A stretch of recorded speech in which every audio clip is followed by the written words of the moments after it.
If I had to start over again, how would I do it differently? I do a lot of things differently. I do some things the same way as well. Honestly, I had a pretty good start. Let's start with what I would do the same. I had a good start, I think, because I ran scared. I had a house underwater back in Seattle. It was 2008. I had a new house in Salt Lake I'd purchased, family, another child on the way. So I had a little extra motivation. So, one thing I wouldn't change is my effort and my time. Monday through Thursday, I lived, ate, and breathed insurance sales. I soaked up everything I could.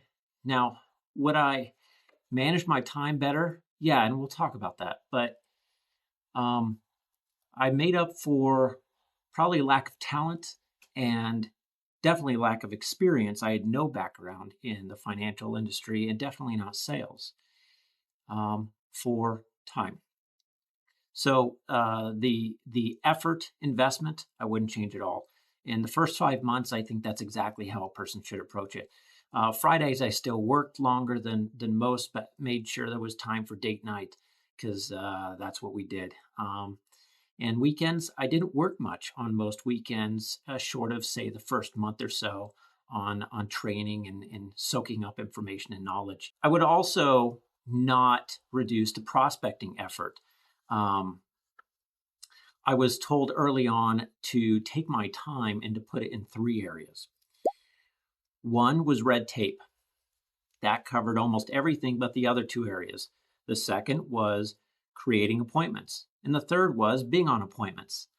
So being on appointments and creating appointments. And I took that to heart for some reason.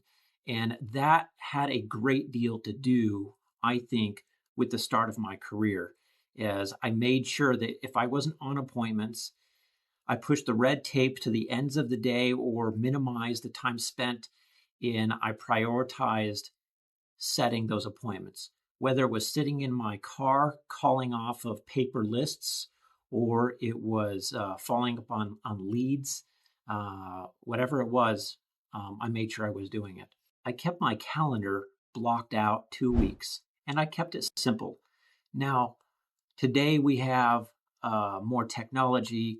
We've got the applications on our phone, our CRMs are attuned to our phone, and that's fantastic. But I think there was some magic in the simplicity I had in a 3-ring binder that I had for two things. I had my calendar out for 2 weeks any given time, so I could always book appointments well for 2 weeks. And then I also had my primary products. I had the rate sheets, I had the fundamental underwriting questions, and then I might have had a little extra information on that product in there if I thought I needed it. But mostly I had the rates at my fingertips, literally, and I had the underwriting questions. So I didn't have the internet working or any other technology between me and those two critical things when I was trying to develop a sale and look up which carrier, which product was best for each client. Um, I kept that for years and years, for well over a decade, even as technology advanced, and it worked really well. So I wouldn't change that. In fact, if I had to start over again, I would go right back to that 3-ring binder and supplement it with the new tech that we all have. I wouldn't change my pace of learning. I really liked what I ended up doing, and I would suggest it to anybody else. So there's going to be some fundamental training that you get in your first month or so. If you're in Medicare sales, there's a big block of that. There's AHIP to get through, certifications for life insurance, annuities. There's just these different big blocks of information. But once you get through that initial block, what I did was uh, on for us, our tempo each week was Tuesdays and Fridays were office days. So every Tuesday evening before I left the office, or if I didn't have appointments that later in the day, I would just start earlier and I would grab a product out of the product closet that we had. We only had about 30 or so insurance carriers at the time, so it was easy to pick something that mattered. And I would grab a Medicare supplement or a long-term care carrier product or an indemnity or an annuity. And I would grab the consumer product material, the application, the agent guide, and any other supplemental forms of material. Again, things were almost entirely paper at the time. So we had it on hand. I'd grab that and I'd start reading. I'd take it home. I read everything. You read the small print. You read all the consumer information as well as the agent guide information. You fill out the application like you're an applicant. And then you learn a few things. Maybe something someone said clicks for you, or you think something someone said was incorrect, or now they don't match. So you go back the next day and you ask that senior agent, you heard that thing through, and you get obnoxious and you start asking people questions. And then because you learn that, you go on your next appointments for the next several days, and you cannot help but do what I call throwing up on the client. You're going to bring up that product, and you're going to try on your verbiage and maybe sell and close it, or just talk about it.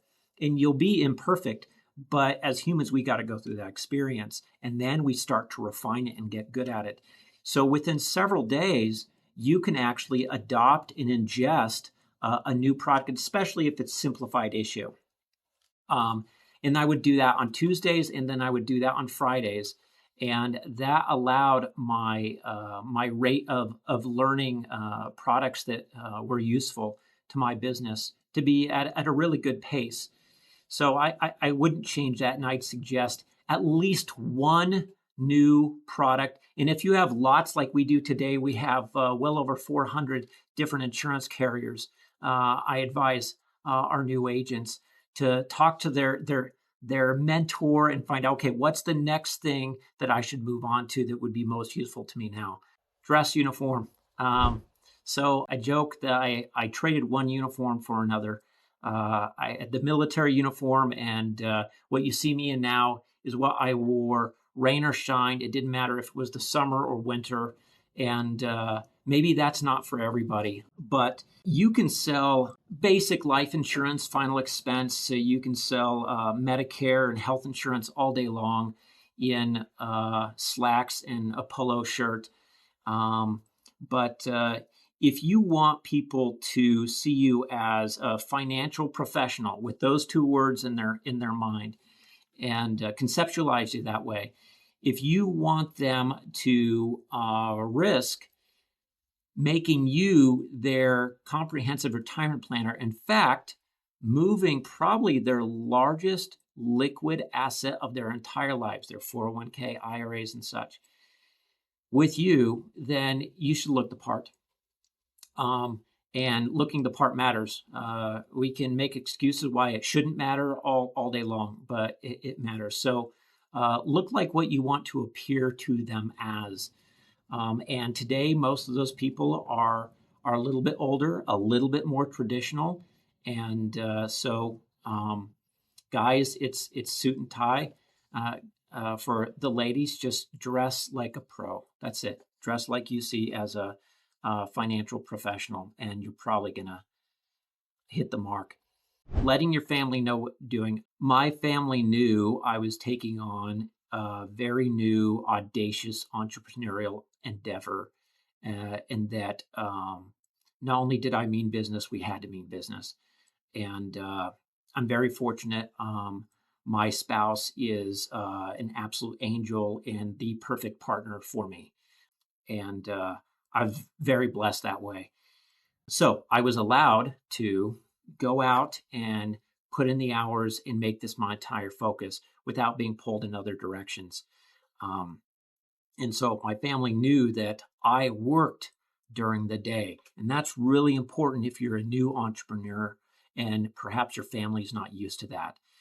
And then I wouldn't change that I took off on the weekends.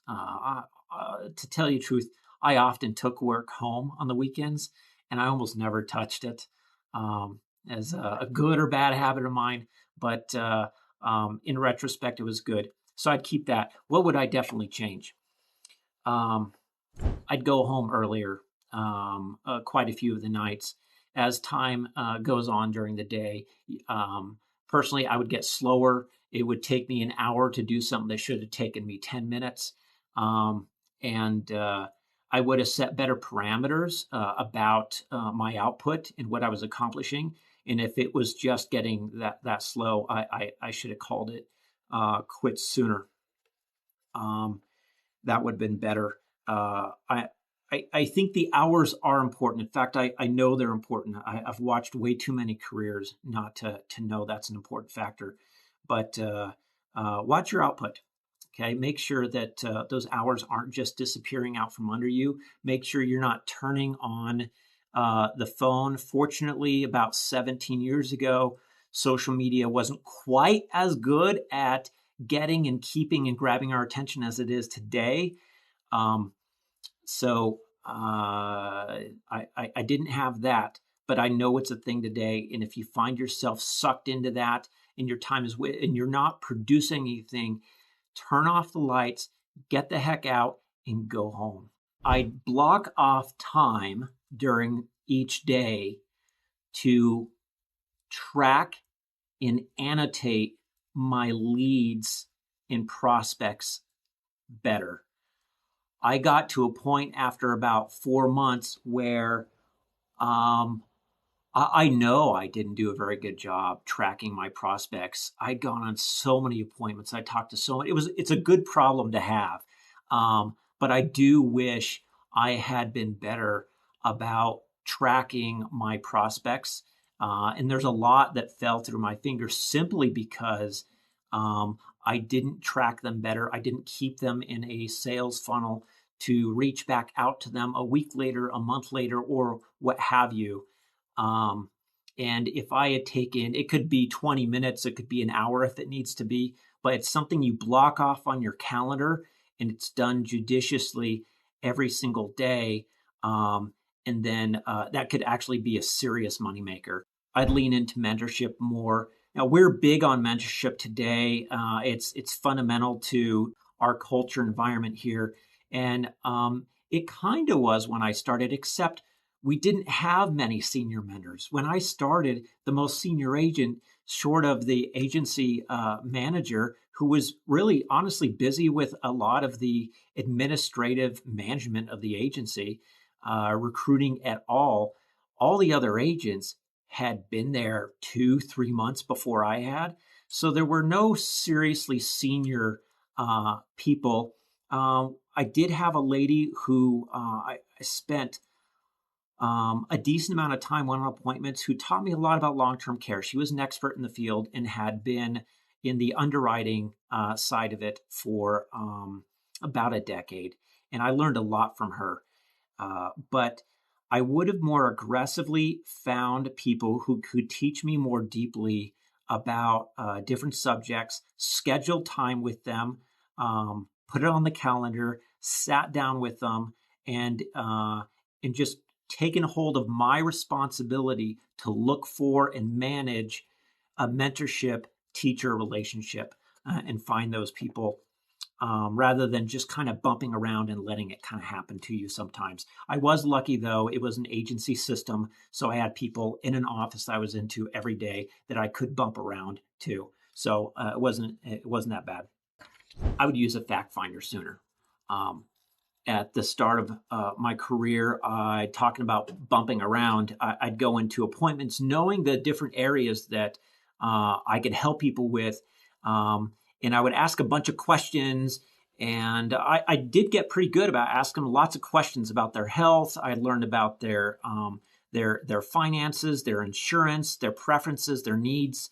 But I wouldn't write much down. And then I'd get in my car and I'd scribble it all down because I was not prepared or afraid to have them see me writing all these notes down. I was very resistant about 4 months in when our agency manager put his foot down and said we would use what's called a fact finder. And that's basically a fancy notepad with a lot of questions already written on it to help guide you in making sure you cover all the different areas.